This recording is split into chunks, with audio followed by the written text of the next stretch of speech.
good shot. Oh my! You can celebrate Georgetown! The Georgetown Raiders are Buckland Cup champions! The Trenton Golden Hawks, the R.W. Cup champions, are going to Cobourg. Back to Minerva. Shot scores! And the Cobourg Cougars are the Royal Bank Cup champions! Evans, bunt-beat, they score! Frank Poche, the game winner, and the Buckland Cup winner!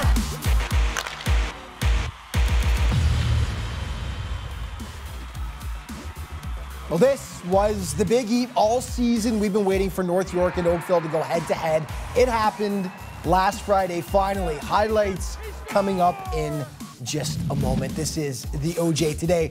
Welcome, everybody. I'm Alex Bastiavansky. This week, broadcaster Alan Corkum is going to join me via Skype as we talk about that Blades squad in depth and discuss what's been working so well for them so far. But first, we got to start with OJ highlights since we've got tons of them this week, and there's no place we could possibly begin other than the Rangers and the Blades. At this point in the season, they've both clearly separated themselves from the rest of the pack, both ranked as top 10 teams in the nation, and this is the game that fans had been looking forward to for nearly 3 months now. OJ highlights brought to you by Hilton Hotels. Hilton, the official hotel of the Ontario Junior Hockey League. Fans have had this tilt circled on their calendars for some time now. The Rangers actually the ones to break the ice. Power play, scramble out front. Ross Krieger makes it 1-0 for North York. From that point on, though, forget about it. All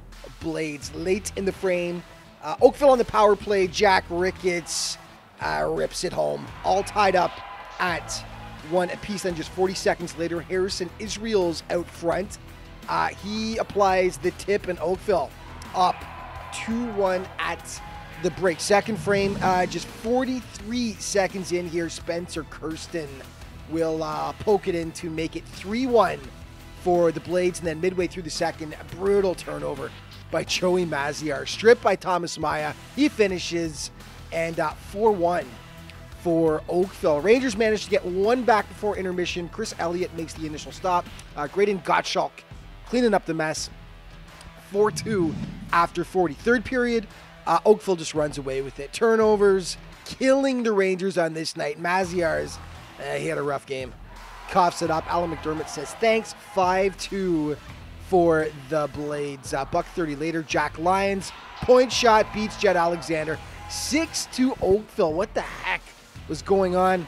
Then finally, Holden Doggett off to the races. He will beat Jets. And after all the buildup, no contest. Oakville blows away North York 7-2. What happened? Cobourg, slim lead out east, taking on surging Brampton on Saturday. The Admirals continue to surprise. Hudson Lambert starts things off in the first. 1-0 for B-Town. Late in the frame, though, Adam Timmermans coughs it up for Mac Lowry.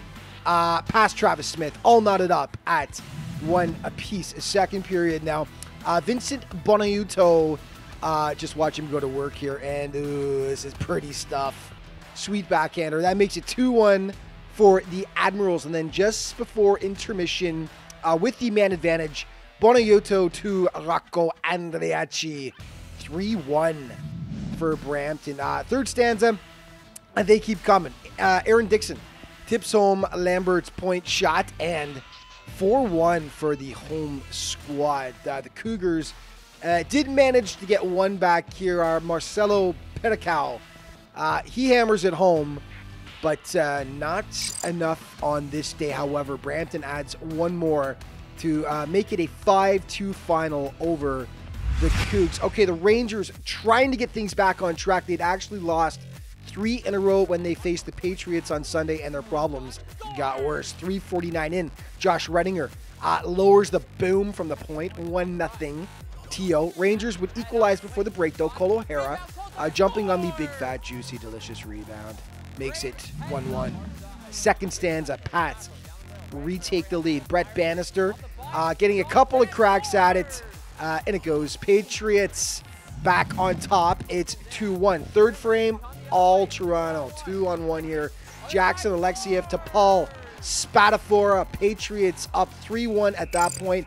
They would add an empty netter to make it a 4-1 final and extend North York's losing streak to 4 games. Okay, the Panthers head west to take on Georgetown. Raiders draw first blood 3:49 in. The guy the Raiders like to call Big Sexy, 6'7", Jake Payette, the howitzer, makes it 1-0 for the home squad. Second period, they add to it. Raiders on the PP. Beautiful passing here. Justin Paul, bar down. Sweet. 2-0 Georgetown after 40. Third frame, they add some late insurance. Jonathan Hampton, watch the perseverance here, gets chopped down. Gets back up again and still gets the empty netter. That made it 3-0 for the Raiders. And that's how it finished. So G-Town getting a measure of revenge after losing to the Panthers in overtime back on the 6th of November. Okay, some big news that came out last week. North York goalkeeper Jet Alexander named the first star for the month of October by the CJHL. That's for all of Canada, folks. Jet's obviously been a standout for the Rangers this year. Look at his stats for the month. 12-0-1, 107 goals against average, .966 save percentage.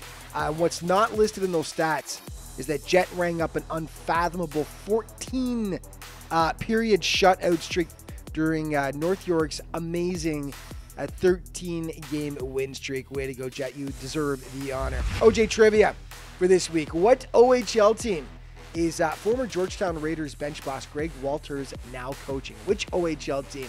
First correct answer to our Morocco at the OJHL.ca wins an OJ prize pack.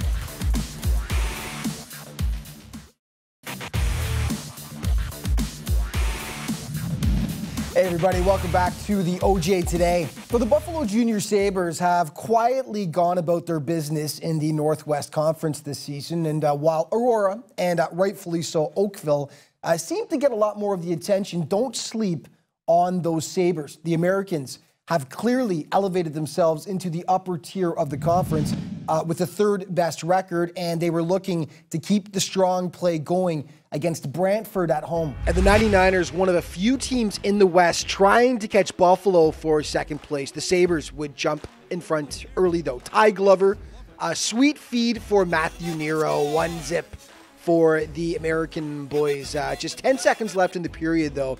Brantford equalizes. Former Sabre Brian Zarowski, he burns his former team, and it's 1-1 after 20 minutes of play. Second frame, 99ers would jump out front. Sweet passing. Matt Pappas to Teddy Davis. Past Jeremy Foreman, and it's 2-1 Brantford. Third frame was a seesaw affair. Sabres on the PP here. Spencer Smith, he will bulge the twine, and it's all knotted up at 2 apiece. Midway through the frame, though, bit of an oops moment here by Foreman, you could say. Josh Szymanski just throws it at the net and sneaks it past him to help Brantford regain the lead. Don't think he was expecting a shot from that angle. Dying seconds, though, Sabres on the power play. Jeremy Hora rips it home, and that ties it up 3-3 and sends this one off to overtime, where buck 40 in. Sean Blimke, just too much space and time as he saunters in and casually slides it past Foreman. Big win for Brantford as they nab 2 important points in the chase for second place in the West. Okay, this one had an element of crazy to it as well. JRC's facing the Patriots, South Division showdown. Christian Mattiacci coming up. Huge early on Dante Spaniolo. Look at his reaction there. Dante can't believe it, but the Pats do hit first. 7:26 in. Sweet passing. Tic-tac-toe. Josh Renninger makes it 1-0 for the home squad. 9 minutes later, Mattiacci isn't expecting the pass out to David Gucciardi. 2-0 Pats after 20. Second frame, though, Canadiens turn this one right around. 3:42 Mark Matthew Redding cuts the deficit to 2-1. 50 seconds later, 2-on-1, executed to perfection, the Shermanator. David Sherman with the finish, 2-2 hockey game. Carter Tack with the official OJ misplay of the week. Oops. Not sure what happened there, but it happens. GRC's up 3-2. Patriots would equalize before the break. The members bounce for Brett Bannister, who lays it off for Alex Demovsky. 3-3 after 40. Third period, Habs 2-on-1. Matthew falls with the finish. Nicely done to make it 4-3 Canadiens. And then just 33 seconds later, Dante Spaniolo, the Mercyhurst commit, sends this baby off to overtime. Take it away, Anthony Regan. Spaniolo to Bannister, tries to tuck it out, and he does! Brett Bannister seals the deal with a power play goal. Big win for the home squad as they take it by a 5-4 count.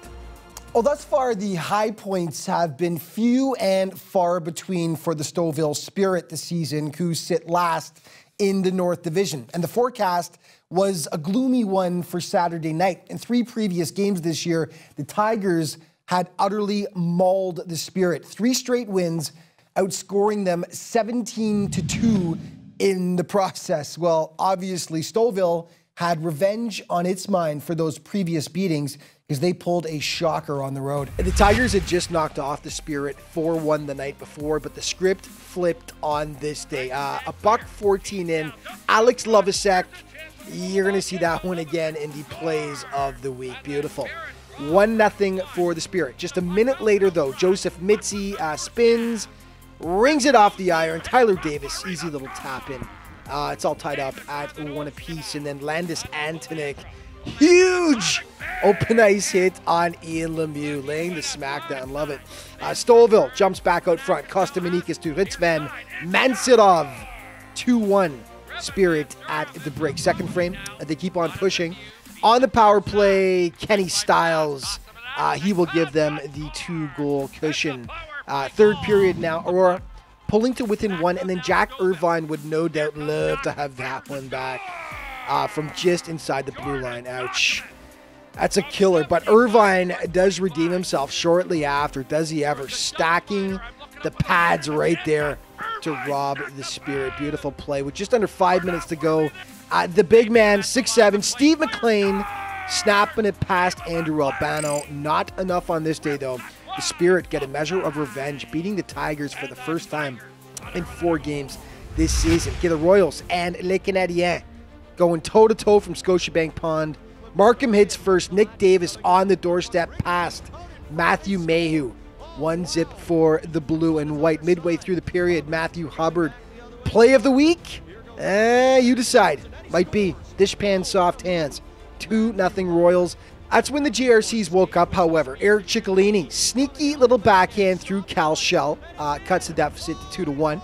21 seconds later, Shell can't handle the point shot. David Sherman there to tie it up at 2 apiece. No scoring in the second, and the Canadiens decided to take the third period off. Buck 56 in. Nick Davis pounds home the rebound. 23 seconds after that, Nick Junta, boom. 4-2 for the Royals. 2:30 later, Matt Hyami past Mayhew. 5 unanswered goals in the third for Markham as they blow this one wide open and cruise to the 7-2 win. Okay, once again, Trenton did a fantastic job with the Eastern Canada Cup, as they do every year. OJ was split into 4 teams, with Team Nieuwendyk bowing out in the semifinals, but doesn't matter really. This event is all about showcasing the players to scouts who are going to pick Team Canada East for the upcoming World Junior A Challenge. Head to ojhl.ca for a fantastic write-up of the event by Ron Valentine.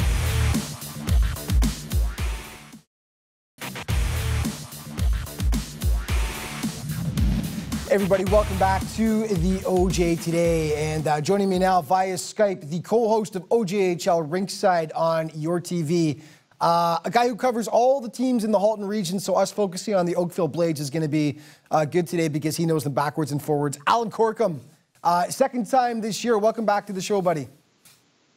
Pleasure to be back on your show, Alex. Thank you for having me. And you couldn't be there on Saturday night for the big game. We're just going to start with the big game, which was Oakville against North York, 2 top 10 nationally ranked teams. You were in Georgetown doing the broadcast there. You're typically in Oakville as well, though. Can't be 2 places at once, obviously. No. Everyone was expecting a hard-fought, tight matchup. Oakville goes and blows them out of the rink 7-2. What happened? I think it was just a matter of the home cooking working for the Oakville Blades in this one. They haven't lost on regulation on home ice this year, and they seem to know every nook and cranny of the 16-mile sports complex. And that big ice surface is fit for the Oakville Blades. They have speed to burn, very fast players. It just seemed like anytime North York got the puck, Oakville were pouncing on it. They caused turnovers, and they scored a lot of goals on Jed Alexander, who was just named the top goalie in Canada for the month of October, but he looked very ordinary on this night, and Oakville made him pay. It's kind of frightening, actually, that Oakville made them look that ordinary. Now, we're going to take an in-depth look at the Blades now. One important thing, two important things, actually. 119 goals scored, tops in the league. 53 allowed, second lowest. When you can marry the offense and the defense like that, obviously, it's going to be next to impossible for other teams, isn't it?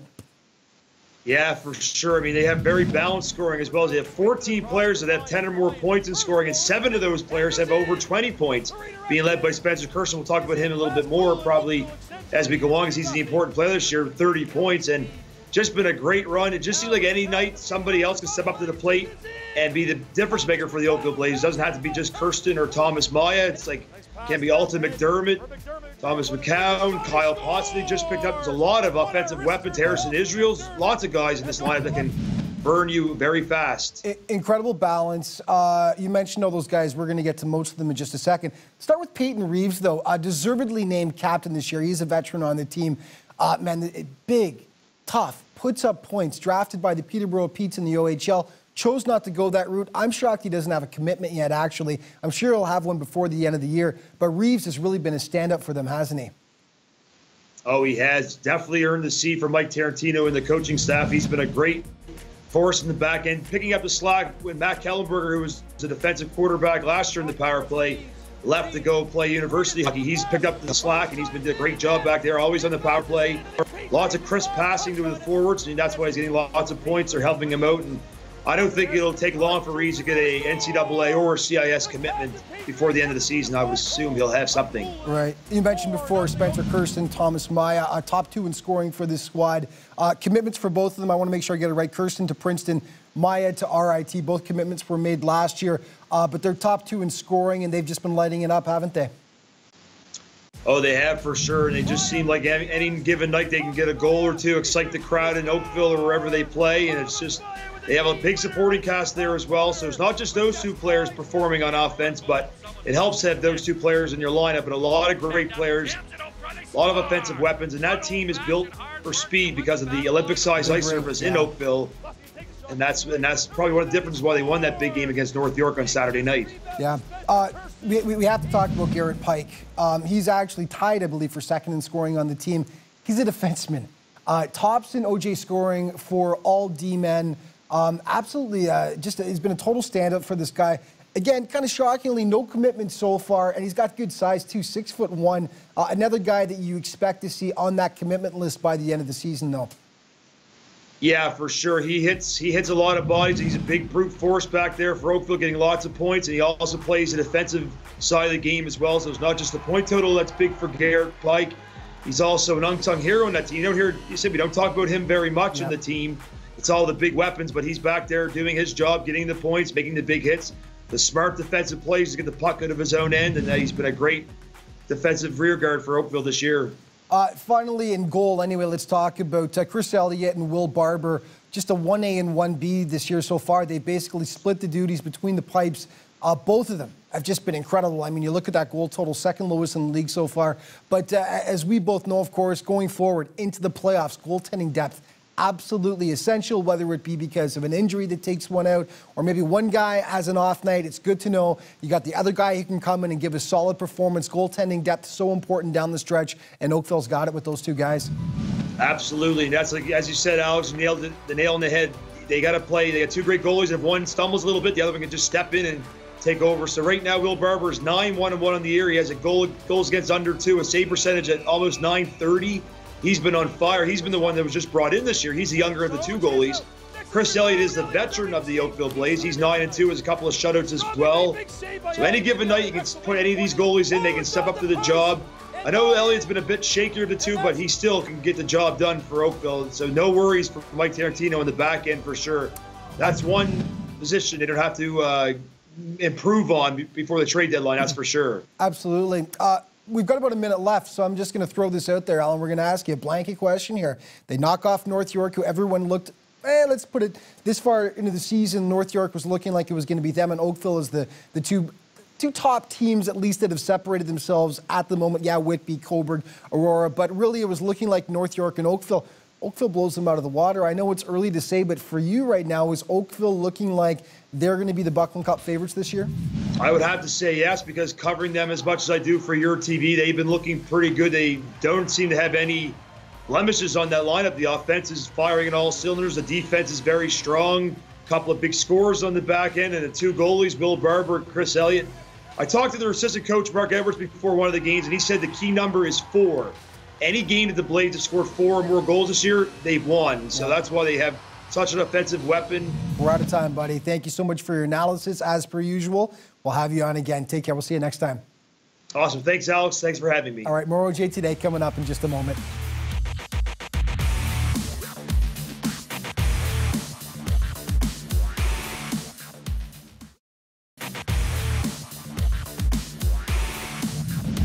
Hey folks, welcome back to the OJ Today. Well, just how much crazier exactly can the East Division get? Apparently, the insanity is limitless. For a while, it looked like Cobourg and Whitby were going to run away with things. Now, Trenton's right up there too, and wouldn't you know it, the defending Buckland Cup champs are within striking distance as well. Wellington is going to be a force to be reckoned with in the second half of the season, and they were looking to close the gap further against Whitby last weekend. And the East truly is a beast once again. 4 teams within 5 points of each other at the top right now, and this game would complicate things even further. Dukes hit first.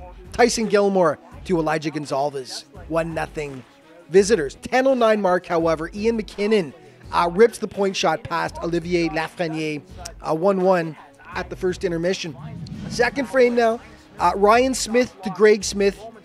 No relation, I don't think. Puts it home to make it 2-1 for the Fury. The Dukes would respond, though. McKinnon may have been taken down right there by Frank Vitucci, who ends up scoring to the Fury. Not too happy about the non-call and end result, as you can imagine. 11 minutes later, Keenan Eddy, the finish. That would prove to be all the scoring they need, as the third period was a shutout for both teams. Wellington pulling to within 5 points of first place Cobourg with that huge win over Whitby. Okay, another team in the chase out east, Kingston, 10 points out but gaining, facing the Fury. Bit of a softie to start things off. A minute 30 in, Oliver Troop whiffs on the Sean Robertson shot. 1-0 Voyageurs. At the other end, Alexei Masenko doing his part, turning away numerous Whitby chances there. Second period, scoreless. Third frame now, Andrew Siriath taking one for the team. We felt that one in the broadcast booth. He was feeling it. After late in the period, Oliver Troop redeems himself for the earlier softie. Big stop. How big?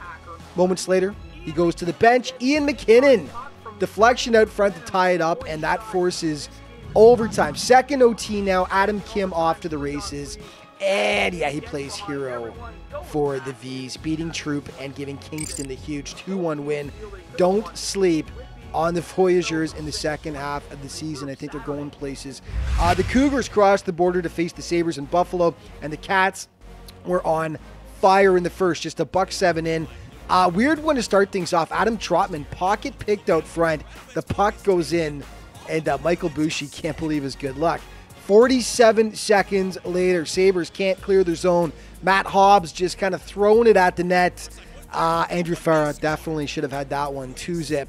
3 minutes after that, it's honestly like the Sabres forgot to start the game. Keenan Stewart makes it 3-0 Burlington. Okay, Buffalo would get 2 in the second, but in the third, Evan Benwell, what a beauty. They would add one more down the stretch to take it by a 5-2 count over the Junior Sabres. Okay, one more for you. Georgetown facing Brampton for the first time this season. Admirals hit first. Hudson Lambert, the point shot deflected home by Aaron Dixon. 1-0 for Brampton, but bad news shortly after. Lambert, watch him fall awkwardly into the boards. Injures his knee. He's the second overall scorer in the OJ for defensemen and the leading scorer on the Admirals. That is a big loss. He did not return. The Admirals rally in his absence, though. Mason Saris to Justin Vernace. 2-0 Brampton at that point. Late in the frame, though, Justin Paul getting the Raiders on the board as he beats Matthew Lukic, and G-Town cuts the deficit in half. It's 2-1. 35 seconds later, however, Brampton regaining the 2-goal advantage. Alex Demeski, the quick shot past Nathan Torquia. 3-1 Admirals after 20. Second frame, Brampton nabs 2 more. Mad scramble at front here. Finally, Evan Stoll shovels it home. Admirals leading the Raiders 4-1. 2 minutes later, another crazy scramble. Poulin makes the initial stop. Then looks like kind of a fish out of water here, just floundering around. Finally, Michael Hill puts him out of his misery. It makes it 5-1 Brampton. The teams would trade goals from that point on, but Brampton cruises to the 6-3 win, and they continue to put up big goal totals. Okay, standings brought to you by Jostens. Jostens, the official ring and awards apparel provider to the OJHL. In the West, Oakville, they've established themselves as the top dogs now, and they got a comfy lead over Buffalo. Tough to catch this year. They will be. Okay, to the north, Aurora, they've still got a healthy lead over Markham, followed by the Canes, the Panthers, and the Stouffville Spirit. North York in the south has slipped a bit, but they still got a very healthy lead over the Canadiens, followed by St. Mike's, the Patriots, and Mississauga. And in the east, just look at the logjam. Unbelievable. Cobourg, Trenton, Whitby, Wellington, and as I mentioned, don't count out Kingston. They could make a run. Lindsay, going to be tough to make the playoffs at this point. Top 5 brought to you by Chaos. Chaos, the official hat provider to the OJHL. Number 5, Christian Mattiacci, utter larceny on Dante Spaniolo here. The best part is Dante's reaction afterward, shaking his head, can't believe it. Number 4, Aurora's Landis Antonic on Ian Lemieux. Take another look. That is just an absolutely gorgeous open ice hit as he lays the smackdown. Number 3, Brampton's Vincent Bonaiuto will steal, and off to the races. Nice little backhander there. Roof Daddy against Cobourg. Number 2, Stouffville's Alex Lovisek, slicing and dicing the Aurora defense and finishing with the vicious backhander. Part of a big Spirit win. And number 1, Markham's Matthew Hubbard against the JRCs turns Chase Spencer inside out and goes way upstairs on Matthew Mayhew. Take another look here. Hubbard, silky smooth, goes bar down, and yeah, gorgeous. That is your Chaos play of the week. And that's all the time we've got for this week, everyone. But just remember to keep up to date with the league. Head to ojhl.ca. And of course, all of your social media options right there for you to check out as well. Thank you so much for watching, everyone. We'll see you next week.